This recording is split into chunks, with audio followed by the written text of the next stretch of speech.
नमस्कार विद्यार्थ्यांनो, माझे नाव माद्री राजभर आहे. मी तुम्हाला हिंदी हा विषय शिकवणार आहे. आज विद्यालयात तुमचं स्वागत करत आहे. आज जो आपला चौथा कविता आहे त्याचं नाव काय? मन. काय आहे? मन. आणि हा एक पूरक पठण आहे. काय आहे? पूरक पठण. तर चला बघूया या कवितामध्ये काय दिले आहे. आणि हा मन जो कविता आहे त्याचा हा पहिला सीझन आहे. लेखक कोण आहे? विकास परिहार. कोण आहे? कवी विकास परिहार. कवी कोण आहे? विकास परिहार. तर यांचा आता आपण परिचय बघणार आहे. पहिला, जन्म 1983, गुना मध्य प्रदेश.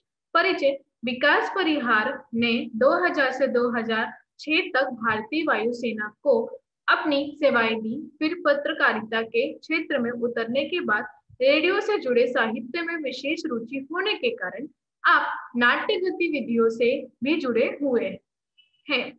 पद्य संबंधी हाइकू ये जापान की लोकप्रिय काव्य विधा है। हाइकू विश्व की सबसे छोटी कविता कही जाती है। 5वें दशक से हिंदी साहित्य में ने हाइकू को खुले मन से स्वीकार किया है। हाइकू कविता 5 धन 7 धन 5 बराबर 17 वर्ण के ढांचे में लिखी जाती है। प्रस्तुत हाइकू में कवि ने अपने अनुभव और छोटे छोटे विभिन्न घटनाओं को अर्थवाही सीमित शब्दों से प्रस्तुत किया है। या कवितातून कवी जे आहे त्यांनी काय केले आहे? छोट्या छोट्या विभिन्न वेगवेगळ्या घटना आणि यांचा अर्थवाही सीमित या शब्दांची प्रस्तुती केलेली आहे. तर चला बघूया. बघा, घना अंधेरा चमकता प्रकाश और अधिक. इथे कवी काय म्हणाले आहे? घरा अंधेरा चमकता प्रकाश और अधिक.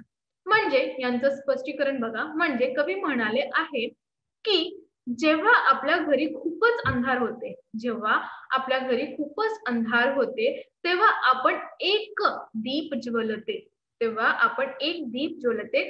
तर खूपच अंधारामध्ये हा एक दीप जलवते, त्याचा प्रकाश आपल्या अंधारातून उजाला तर काय करते? बदलवते. काय करते? बदलाव करते. अंधारातून आपल्या जागा उजालातून काय करते? बदलते.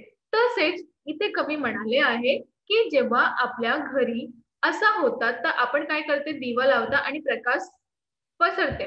तसेच आपल्या जीवनात पण असं आहे की तसेच कवी इथे काय म्हणाले आहे की जेव्हा आपला अंधकारात खोलीतून एक प्रकाशची रोशनी खूपच पसरली जाते, तेवढा आपल्या जीवनात कधीही दुःख येत आहे त्याचा सामना करा. त्या दुःखाचा तुम्ही सामना करून बाहेर निघूया, कारण हा जीवन आहे. या जीवनात तुम्हाला असं क्षण भेटणारही आहे. तर पहिल्या कवितेचं स्पष्टीकरण. चला आता दुसरा, करते जाओ पाने की मत सोचो जीवन सारा. इथे कवी काय म्हणाले आहे की जेव्हा तुम्ही कार्य करणार आहे, कार्य करत आहे, कवी म्हणाले आहे की तुम्ही कार्य करत आहे, तुम्ही कार्य करा. तुम्ही कर्म नको बघूया की या कार्याचा आम्हाला कर्म काय भेटणार आहे हे नको बघूया. तुम्ही कार्य करा. तुम्हाला काय भेटणार आहे हे पण नाही तुम्ही बघा. जेव्हा तुम्हाला भेटणार आहे तेव्हा तुम्ही बघा. या जीवनात खूपच लोक आहेत जे दुसऱ्यासाठी काम केलेले आहे. तुम्ही पण तसंच बनूया, तसेच कार्य करूया. जेव्हा तुम्ही कार्य करतात तेव्हा तुम्ही असं नको बघूया की या कर्माच्या किंवा या कार्याचा आम्हाला कर्म काय भेटणार आहे. तुम्ही सर्व काम करूया, बिना विचार करून करूया. तुम्हाला मेहनतचा तुमचं फल भेटणारही आहे. तर हे झालं दुसरं स्पष्टीकरण. आता आपण बघणार आहे तिसरा. बघा, जीवन नैया मझधार में डोले संभाले कोण. इथे कवी काय म्हणाले? इथे एक उदाहरण दिले आहे की जसं नाव जे आहे ते समुद्रात जाते, पोहत जाते आणि समुद्रात जे एक मझधार असतात त्या बीचोबीच ते उभे राहतात. तसेच आपलं जीवन पण आहे, जेव्हा हवा येते किंतु वारा येते, ते एक तिथून बसून त्याचा जायचा वेळ बघते की ते जाणार आहे तरी ती मी बाहेर जाणार. जेव्हा ती नाही बघणार, ते आपला विचार नाही करणार, ते जिवंत राहणार का? नाही. तो माणूस जिवंत राहणार का जे नाव चालवत आहे? नाही राहणार. तसंच आपल्या जीवनात पण आहे. जेव्हा तुमच्या घरात कोणी पण कसं पण दुःख जग येतात, त्यांचा सामना करा, त्यांना विचार करा, त्याला स्पष्टीकरण करा आणि बघून घ्या. जसे हेच हे नाव जे आहे त्या नदीच्या किनाऱ्यावर भेटते आपल्याला. ते फिरून फिरून कुठे जाते, नदीच्या किनाऱ्याला भेटणं. तसेच आपलं जे जीवन आहे ते एक नावचे जसं आहे.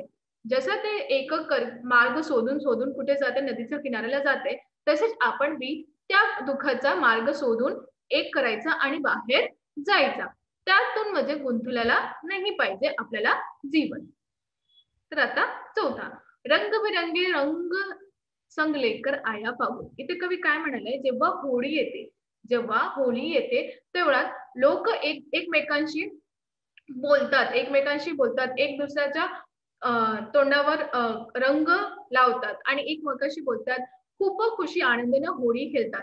तसे आपल्या जीवनात पण असे लोक आहेत ज्या लोकांना आपण चांगले नाही वाटते, तर तरीही त्या होळीतून या फागुनातून म्हणजे या होळीतून तुम्ही त्यांना रंग लावा आणि जे तुमचं भांडण झालेले आहे त्याला कमी करावा. त्यांना त्यांच्या लोकांसाठी बसा, मस्ती करा किंवा आनंदीने होरा. कारण हा रंग जो आहे एकमेकाशी जीवनात रंग भरते.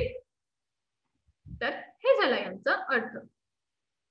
आता बघा, काटो के बीच खिलखिलाता फूल देता प्रेरणा.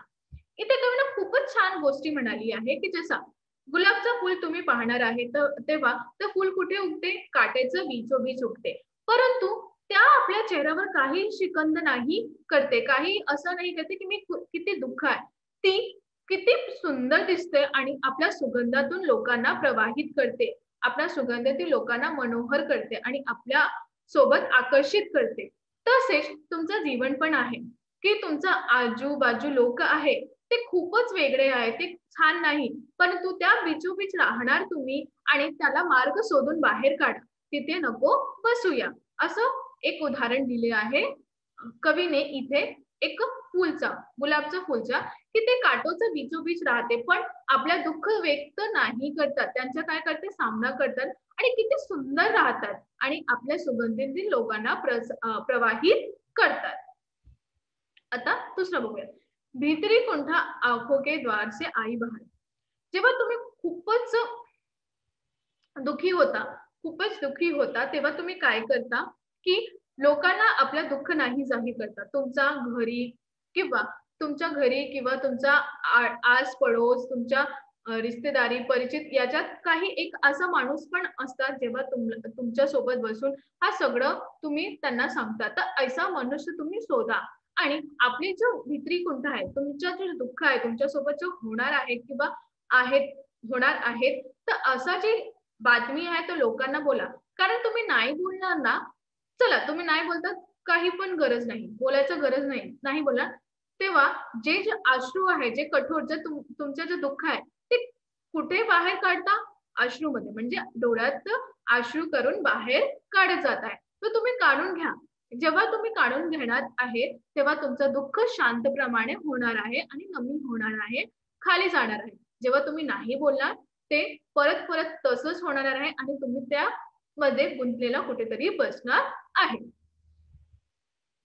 आता बघा, खारे जल से धुल गए विषाद मन पावन. इथे कवी काय म्हणाले आहे? इथे कवी काय म्हणाले की जेव्हा तुमच्यासोबत किंवा तुमच्या सगळ्यांना सोबत असं होते की लोक येतात, तुम्हाला बोलतात, तुम्हाला सगळं बोलतात, पण याच्यापेक्षा तुम्ही त्यांच्यापेक्षा काहीही बिकट नको करा, काही दुःख नको करा, त्या बातमीच्या तुम्ही थोडकाही आपल्या मनात नको ठेवा. त्याच्यात बोलला आहे ना, त्यांचं आपलं मन पवित्र ठेवा. आपलं जे मन आहे ते पवित्र ठेवा. कारण की जसा धूल आमच्या घरी येतात, तर आपण काय करतो, त्याला झाडते किंवा धुते, तर ते काय करते, जाऊन जाते. तसेच व्यक्ती पण येतात, माणूस पण येतात, तुमच्या सोबत बोलतात, काही फार कठीण वापर बोलतात, काही असं बातमी करतात की तुम्हाला आवडत नाही, तर त्याला सोडून द्यायचं. त्याला काय करायचं, सोडून द्यायचं. दुसऱ्यासाठी असा बातमी नको बोलूया. तुमच्या मनात जो आहे ते विषचे समान आहे. खारा विष म्हणजे त्याचा अर्थ काहीही नाही. त्याचा आपला मन पवित्र ठेवा. तुमच्यासाठी जे बोलणार आहे त्याला सोडून द्या आणि आपला मार्ग शोधून या की तुम्हाला कुठे जायचं आहे. जेव्हा तुम्ही हा मार्ग शोधणार तेव्हा ही काळजी पण तुम्ही नाही घेणार आहे, असं कवीचं मत आहे. आता बघा, मृत्यू को जीना जीवन विष पिना है जिजीविषा. इथे कवी काय म्हणाले आहे की जेव्हा तुमच्या लोकांसाठी या तुमच्या बरोबर काही होऊन जातात, तेव्हा तुम्ही असं नका करा, की मृत्यू होणार, माझा मृत्यू होणार, मी आपल्या जिवंताचा अंत करतात, असं नको करा. तुम्ही काय करा, जसं तुम्ही असं करणार, तर हा विषचा समान आहे. म्हणजे लोकं तुमचा बातमी करणार, की हे लोकं कशा एवढासं दुःख नाही सहन करले आणि काय केले? मरले. तर असं न करा. तुम्ही ज्या या जीवनात तुम्हाला भेटला आहे ना, त्याचा परीक्षा जिथे पण परीक्षा येतात त्याचा सामना करा आणि बाहेर काढा. जे जीवन आहे त्याला पिऊन, जे विष आहे त्या जीवनात हा विष आहे त्याला पिऊन मार्ग शोधा. जेव्हा तुम्ही मार्ग शोधणार तेव्हा तुमच्या जिजीविषा पण तुम्हाला भेटणार आणि जेव्हा तुम्हाला भेटणार तेव्हा तुमचं जे जीवन आहे ते खूपच चांगला होणार आहे. तर असा नको विचार करा, की हा जो जीवन आहे ते एक विष म्हणजे जहरचा समान आहे, असा कोणीही विचार नाही करा. त्याच्यात बाहेर काढा आणि खूपच चांगली हा जीवनात तुम्हाला भेटली आहे, तर पुन्हा जीवन करू.